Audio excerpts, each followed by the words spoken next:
ছাত্র জনতার অভ্যুত্থানের ১০২ দিনের মাথায় মারা গেলেন আরেকজন শিক্ষার্থী আব্দুল্লাহ।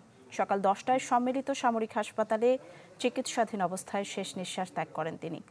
৫ আগস্ট বিকেলে ঢাকার বংশালে তার মাথায় গুলি লেগেছিল।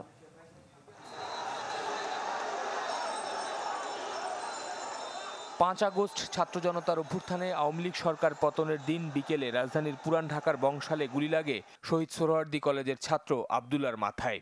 ওই দিন রাতেই ঢাকা মেডিকেল কলেজে অস্ত্রোপচার করা হয় তার। দুদিন পর রিলিজ দেয়া হলে গ্রামের বাড়ি যশোরের বেনাপোলে চলে যায়। কদিন পর মাথা ব্যথা শুরু হলে পুনরায় নিয়ে আসা হয় ঢাকায়।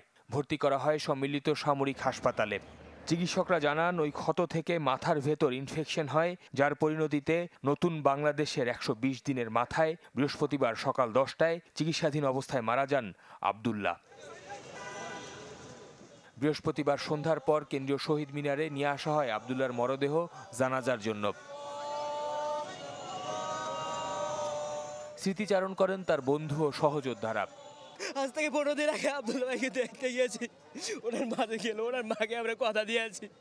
আর আব্দুল্লাহ ভাই আমাকে বলছিল, লিখম তোর কিছু হবে না, আব্দুল্লাহ ভাইয়েরও কিছু হবে না।